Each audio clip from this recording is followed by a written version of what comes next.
नमस्ते दोस्तों, ERS study point channel पे आपका स्वागत है। अगर वीडियो अच्छी लगे तो लाइक, शेयर और सब्सक्राइब करें, साथ ही बेल आइकन को क्लिक करें। प्लीज़ दोस्तों वीडियो को लास्ट तक देखें। हम आपके लिए कुछ ऑब्जेक्टिव क्वेश्चंस लेकर आए हैं। ये सभी ऑब्जेक्टिव क्वेश्चन सारे कॉम्पिटिटिव एग्जाम के लिए महत्वपूर्ण है। ऑब्जेक्टिव क्वेश्चंस के साथ ही नीचे डिस्क्रिप्शन में इससे संबंधित नोट्स का लिंक दिया गया है, आप देख सकते हैं। चलिए हम क्वेश्चन स्टार्ट करते हैं। आज का हमारा पहला क्वेश्चन है, ऋग्वेद की रचना कब हुई? ऋग्वेद की रचना 3500 साल पहले हुई। इसका आंसर होगा बी। ऋग्वेद की रचना 3500 साल पहले हुई। अब आते हैं नेक्स्ट क्वेश्चन पे। आज का हमारा नेक्स्ट क्वेश्चन है, ऋग्वेद के संकलनकर्ता कौन थे? ऋग्वेद के संकलनकर्ता कृष्णद्वैपायन और वेदव्यास दोनों थे। इसका आंसर होगा सी, ए और बी दोनों। अब आते हैं नेक्स्ट क्वेश्चन पे। आज का हमारा नेक्स्ट क्वेश्चन है, ऋग्वेद की भाषा क्या कहलाती है? ऋग्वेद की भाषा प्राक संस्कृत कहलाती है। इसका आंसर होगा ए, प्राक संस्कृत। इसे हम वैदिक संस्कृत भी कहते हैं। अब आते हैं नेक्स्ट क्वेश्चन पे। आज का हमारा नेक्स्ट क्वेश्चन है, महाप्रसाद कपड़े बनाने की प्रथा की शुरुआत कब हुई? महाप्रसाद कपड़े बनाने की प्रथा की शुरुआत 3000 साल पहले हुई। इसका आंसर होगा डी, 3000 साल पहले। अब आते हैं नेक्स्ट क्वेश्चन पे। आज का हमारा नेक्स्ट क्वेश्चन है, उत्खनन से जो पूर्व वैदिक काल के मृतभांड मिले हैं उन्हें क्या कहा जाता है? उत्खनन से जो पूर्व वैदिक काल के मृतभांड मिले हैं उन्हें गैरिक मृतभांड कहा जाता है। इसका आंसर होगा बी, गैरिक मृतभांड। ऋग्वेद के काल को ही पूर्व वैदिक काल कहा जाता है। इसे ऋग्वैदिक काल भी कहते हैं। अब आते हैं नेक्स्ट क्वेश्चन पे। आज का हमारा नेक्स्ट क्वेश्चन है, ऋग्वेद में कितने सूक्त हैं?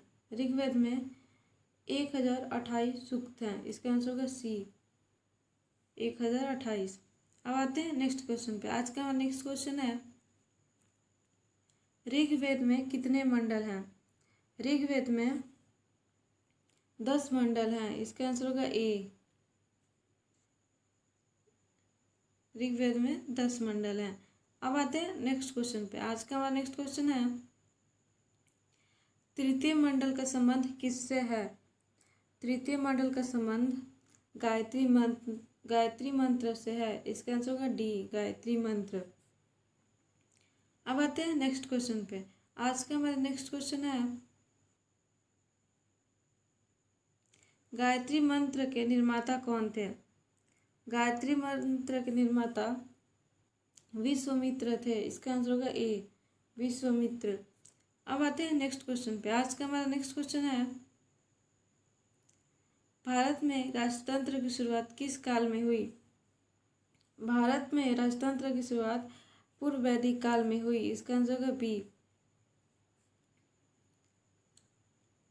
अब आते हैं नेक्स्ट क्वेश्चन में। आज का हमारा नेक्स्ट क्वेश्चन है, वर्ण व्यवस्था की शुरुआत किस काल में हुई? वर्ण व्यवस्था की शुरुआत पूर्व वैदिक काल में हुई। इसका आंसर होगा डी, पूर्व वैदिक काल में वर्ण व्यवस्था कर्म के ऊपर आधारित है, ना कि आनुवांशिक थे।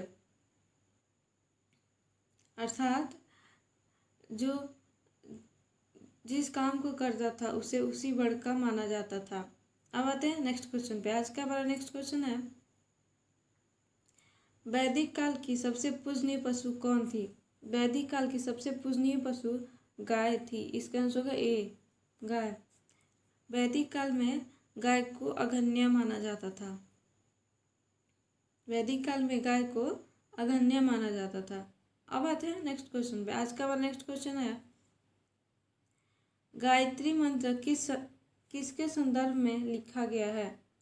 गायत्री मंत्र सविता के संदर्भ में लिखा गया है। इसका आंसर होगा सी, चमकते हुए सूर्य की देवी को सविता कहा जाता है। अब आते हैं नेक्स्ट क्वेश्चन पे। आज का हमारा नेक्स्ट क्वेश्चन है, ऋग्वैदिक काल के पांडुलिपि का एक पन्ना किस वृक्ष की छाल पर उत्कीर्णित मिली है? ऋग्वैदिक काल के पांडुलिपि का एक पन्ना भूर्ज वृक्ष के छाल पर उत्कीर्णित मिली है। इसका आंसर होगा बी, भूर्ज। अब आते हैं नेक्स्ट क्वेश्चन पे। आज का हमारा लास्ट क्वेश्चन है, ऋग्वैदिक काल की भूर्ज वृक्ष की छाल पर लिखी पांडुलिपि कहाँ से मिली है? ऋग्वैदिक काल की भूर्ज वृक्ष की छाल पर लिखी पांडुलिपि कश्मीर से मिली है। इसका आंसर होगा ए, कश्मीर। थैंक यू दोस्तों। अगर वीडियो अच्छी लगी हो तो लाइक, शेयर और सब्सक्राइब करें, साथ ही बेल आइकन को क्लिक करें।